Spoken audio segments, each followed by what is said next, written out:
Hey guys, what's going on? Today we have my top 32 prospect rankings for the 2022 draft for the month of June. I will be doing one more prospect rankings right before the draft. It will be my finalized, definitive edition, I guess, and I might even do guys past the first round. We'll see. But for today, my top 32. There are some pretty big changes. Maybe I don't know. There are changes from the last time I did this. So if you didn't see that video, then well, I guess there isn't really need to watch it because this is more up to date, anyways. So in this video, I'm not going to be really talking about these players too much because again, there are 32 guys to go over. Um, some of these guys I do have dedicated videos on, so if you want to see videos on specific players, then you can find some of these guys here on my channel. A lot of them I don't have videos for. Some of them I will be making videos for as we get closer to the draft. Some of them I won't. I just don't have time to do everybody. But yeah, let's just go ahead and get right started here. And first of all, if you did watch the last video, you'll notice that I've done a change to my tiers. Much simpler system this time. It's just a one ranking 1 to 4. Although I do have a tier 1A and a tier 1B because ultimately I still do believe Shane Wright is the best player in the draft and he deserves to go first overall. However, I don't really think Shane Wright is a full tier above these other guys that I have here. So these guys in tier 1B are Brad Lambert, Yuri Slafkovsky, Logan Cooley, and David Juracek. So, yeah, Slavkovsky is a guy I'm pretty sure I completely forgot about him last time. He would have been in this tier last time as well, but even then, he's kind of rising on on my board. I have him 2 right now, and probably the only guy that can realistically challenge Shane Wright for first overall between now and the draft. Cooley, I think, is the perhaps second best overall prospect. I don't know. These guys are really close. That's why I have them in tiers instead of just doing a 1 to 32. It's way too hard for me to differentiate between some of these players because I feel like there isn't a lot of clarity in this draft. There's a lot of guys that are are interchangeable, if you will. One team might have a guy at 6, and another team might have that same guy at like 20 on their board. Just a lot of different opinions on these players. So yeah, Cooley, Juracek, um, not Juracek, Slavkovsky. I mean, they're all in this 1B tier, but previously I would have had Cooley as my second best prospect, full stop. Now I'm leaning more towards Slavkovsky, and then Cooley probably being third. In my second tier, I have Matthew Savoy, Gleb Trikazov, Kevin Korchinski, Liam Ogren, Frank Nazar, and Isaac Howard. So, oh, you know what? I'm missing a guy. Simon Nemec, I believe, should be in this tier as well. See, I think this is Nemec. So, either way, Nemec is definitely going to be in this tier. These guys are a pretty interesting mix. Savoy, I think, could be one of the best players in this draft class, full stop, top 5, easy. But he's kind of a boomer bust guy. I've mentioned that before.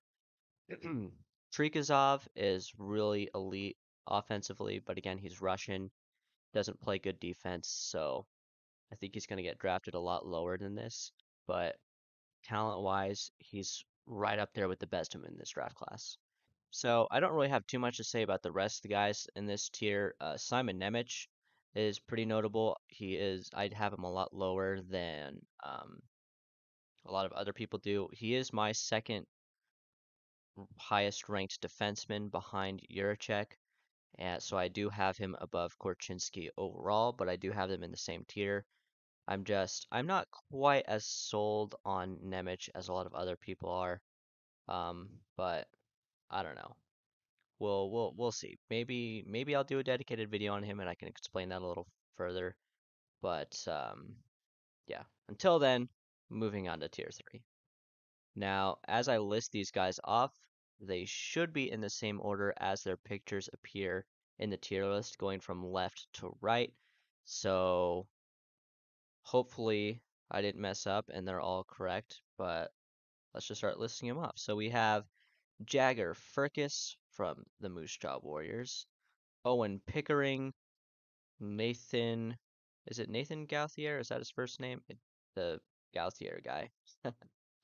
Ivan Miroshnichenko, Joachim Kamel, Jonathan Lekarimaki, Danila Yurov, Pavel Mintyukov, Noah Ostland, Philip Massar, Nathan Goucher, and Vladimir Grudinin. This is a pretty interesting mix of guys, I think. I'm definitely a lot lower on guys like Joachim Kamel and Jonathan Lekarimaki, I think. I mean, not as much with Lekarimaki, but those guys are both generally usually in the top 10 conversation. I'm not quite that sold on them. They're kind of similar players in my mind. They're both love to shoot the puck and they both have really good shots, but neither of them really do that much else. Um, Hamel particularly, I think, is a pretty good finisher, and I think he will score a lot of goals in the NHL. I'm just not really that convinced about these guys' ability to really drive offense. So if you put them on a line with a really good playmaker, then I think that's where those two players are going to shine. But as far as them being top 10 in this draft class, sure, maybe if your team drafts them there, you certainly shouldn't be disappointed. Again, I think this draft class is so wide open, pretty much anybody can go anywhere. For example, one guy having this tier, Jagger Firkus, a guy that I like a lot.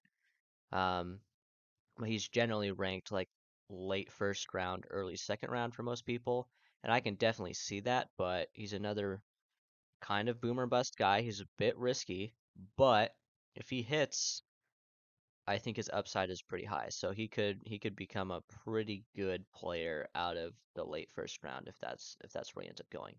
But if a team drafts him higher than that, like 15 or 16, something like that, then it's risky, but the upside is there, and I would not disapprove of that pick at all. Okay, so this last tier is where things get a little bit interesting. This last tier is where things get a little bit interesting.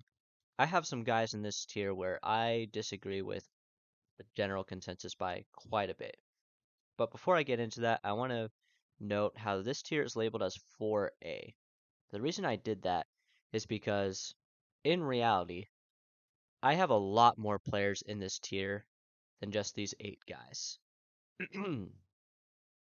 This tier pretty much would cover like the end of the first round and most of the second round. Or maybe not most of the second round, but like the first half of the second round ish. Because there's just that many players in that general skill range, in my opinion. But I only wanted to do the top 32. So I have this as 4A. If I do a second round or one of these that includes second round players, then the second round would start with like 4B. And generally speaking, those players would be pretty much interchangeable. So there's definitely guys that could very easily fit into this tier that aren't on here. Like one guy down here is Ty Nelson. Like he could easily go here. He might even be able to go into 3 potentially, but I just have him just out of my first round. So, again, it's really wide open. But yeah, let's get into some of these guys in this tier. So, from left to right again, we have Connor Geeky, Marco Casper, Lane Hudson, Seamus Casey, Adam Sikora, who's this? Denton Machachuk, Christian Kairu, and Rutger McGroarty. Okay, so the two big names that you guys might be wondering about here are the first two, Connor Geeky and Marco Casper. These are guys that have been rising up boards, Casper especially lately, and I really don't see it that much. I do like Casper a bit more than Geeky, because I think his skating is better than Geeky's, but not by a lot. Um, Neither of them are particularly great skaters.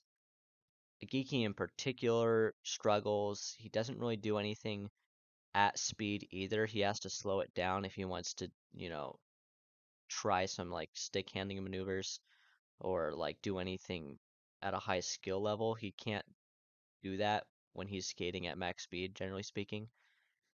Uh, and neither of these guys are that skilled either. Um, like Casper is a guy that put up pretty decent numbers as a junior player playing in the SHL this year, as a draft eligible player, I should say. But his goals are pretty much like that greasy style of goal, net front, maybe gets a tip, a rebound, those type of goals. He can shoot the puck.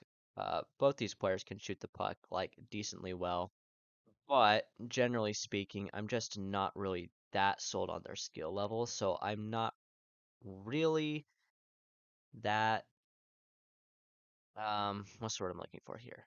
I guess I'm just trying to say that I don't really see the same things from these players that other scouts are seeing, I'm guessing, or professional scouts, I should say.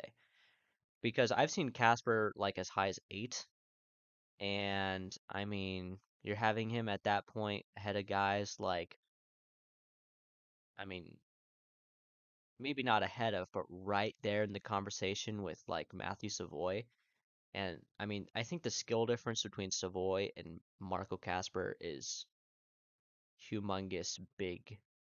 Um, yeah, so having those guys that close to each other, I mean, I understand the like safe floor um aspect of it because these guys are generally thought of as being like kind of safe floor type players, but hmm, I could kind of see that with Casper. I think he could be a pretty solid bottom six guy.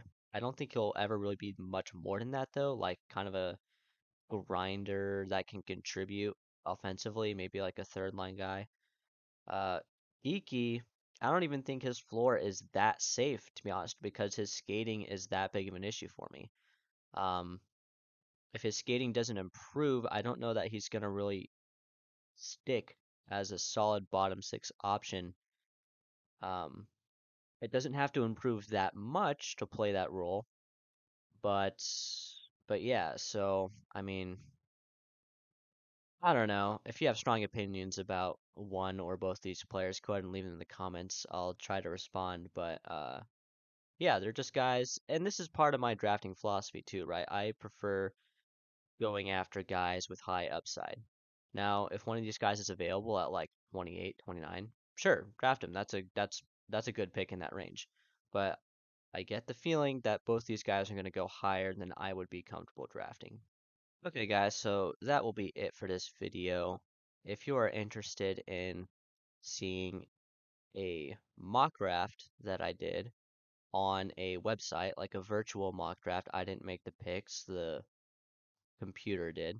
I will go ahead and put that video over here.